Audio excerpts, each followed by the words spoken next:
Somebody wrote me a question on our email address, and they asked, Dr. Steve, is there anything that you can do with chiropractic that helps with autism? So I'm going to address this question to Dr. Pam. What do you answer that? Well, we hear questions like this a lot in our practice where people ask, can you help with such and such? And the first thing I was trying to make a distinction that chiropractic is not focused on helping to fix any symptom. A lot of people will come into the office and say, oh, you cured my asthma or you cured my allergies. And I think that's really confusing because when the nerves, having proper nerve supply to every single cell in your body is part of health. It's very important. If you don't have proper nerve supply, then you're getting less communication between your brain and that cell.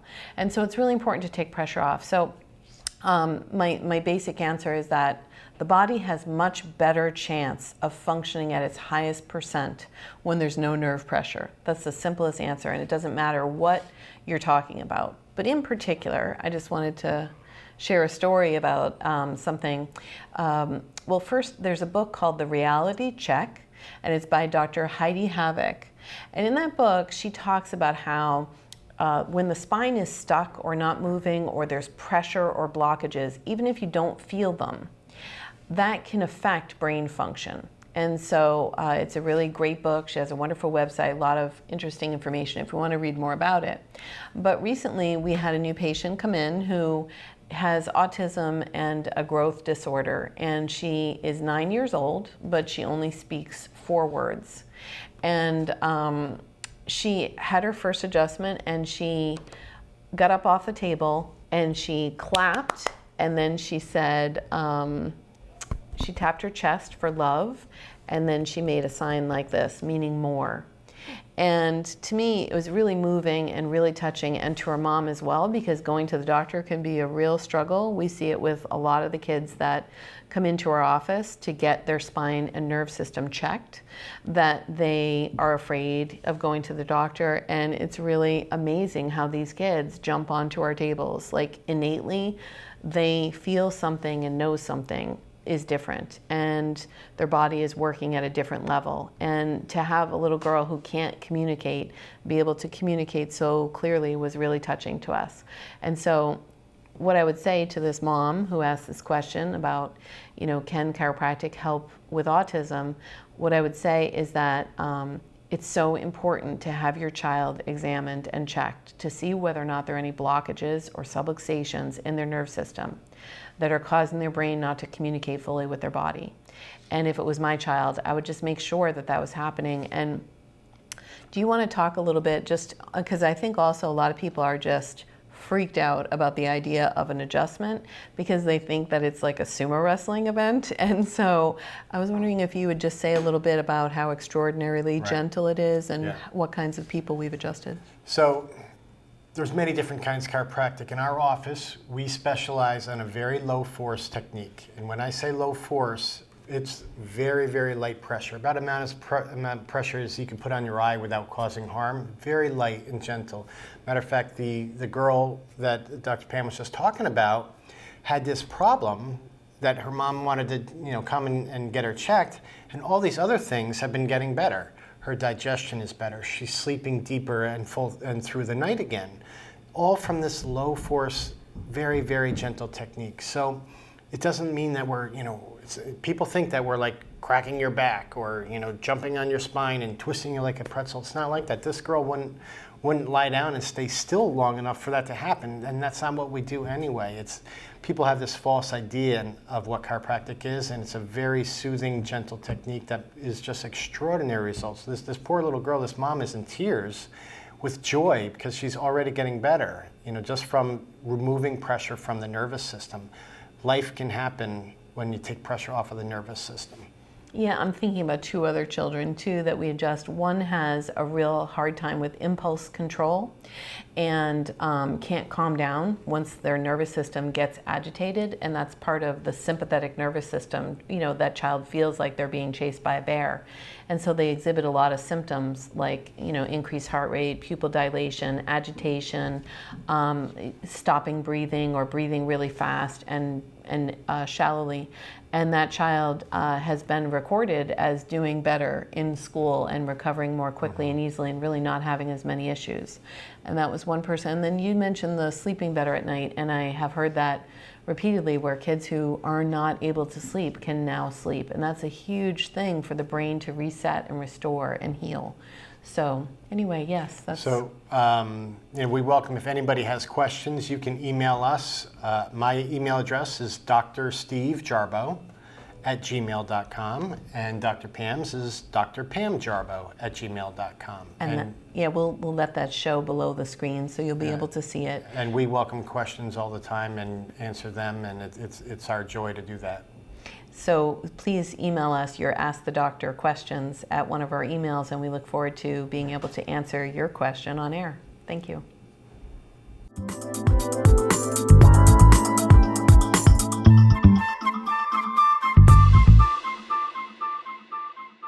I'd like to talk to you about fighting inflammation in your body with alkaline/acid foods.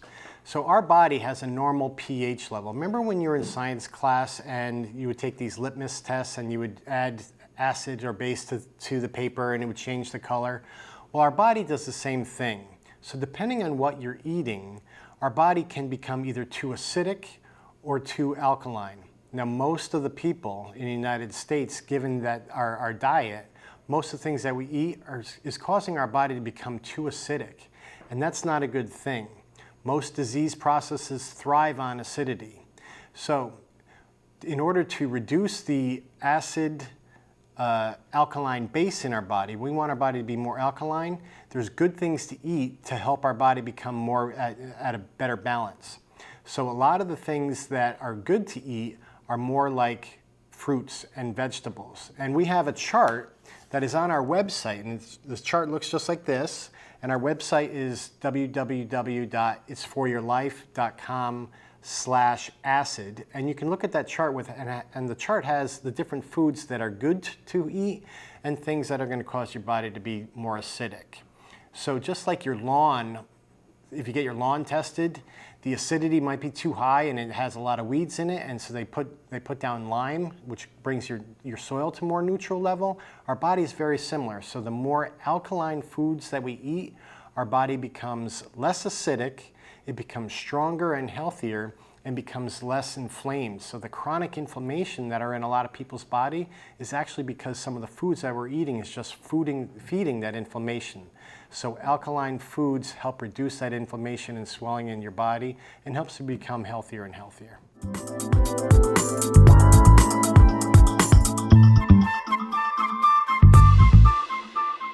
Sometimes in our office and in previous segments, we've mentioned the acid-alkaline combination in your body, whether or not you're more acidic or more alkaline.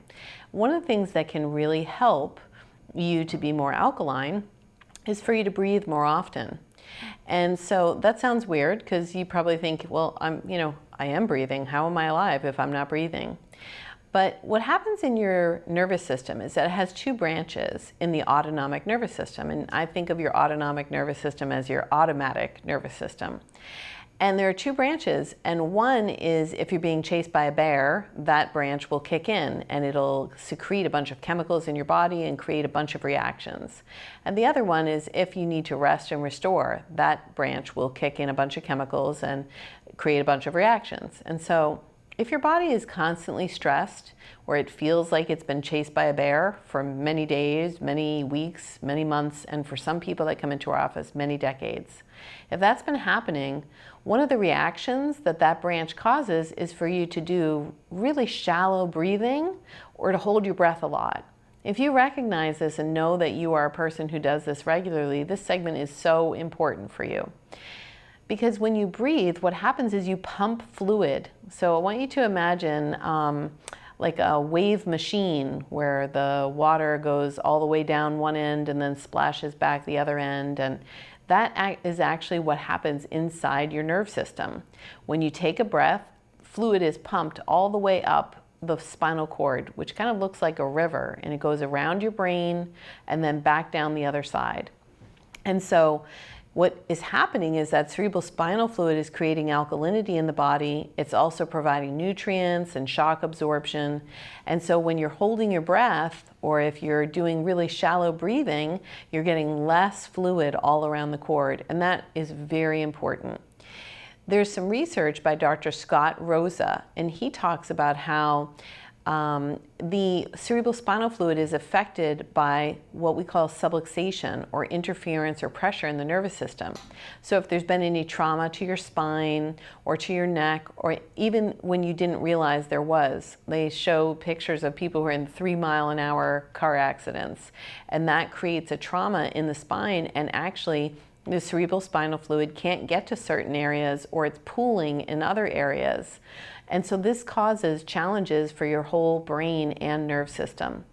So for some people, they can learn to breathe deeply through like conscious practice. There are exercises you can Google on the internet. In our office, if you call our office, 978-448-9355, you can actually sign up to take one of our Better Breathing workshops, because we do try to teach people about how to do this.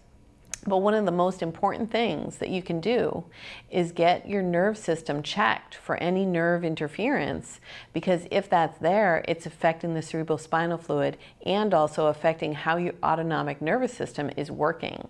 And so it's important to have those blockages removed so that everything can flow the way that it was meant to.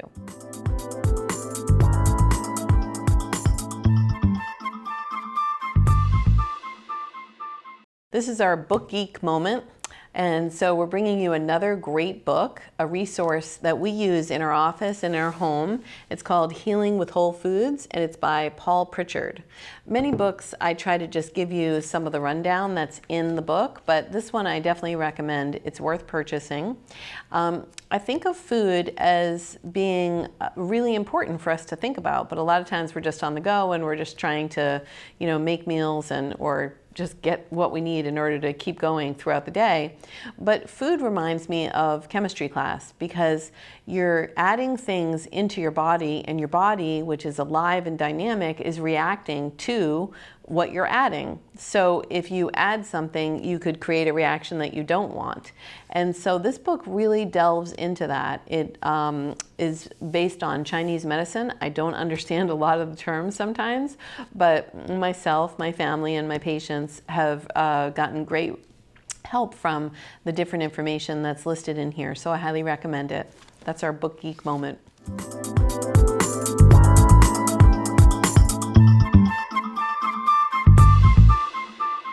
Hi, today I'm going to talk to you about probiotics. Now, probiotics are something that our body really needs. I ask a patient, do you understand or know what probiotics are? And the patient responds, no, I have no idea.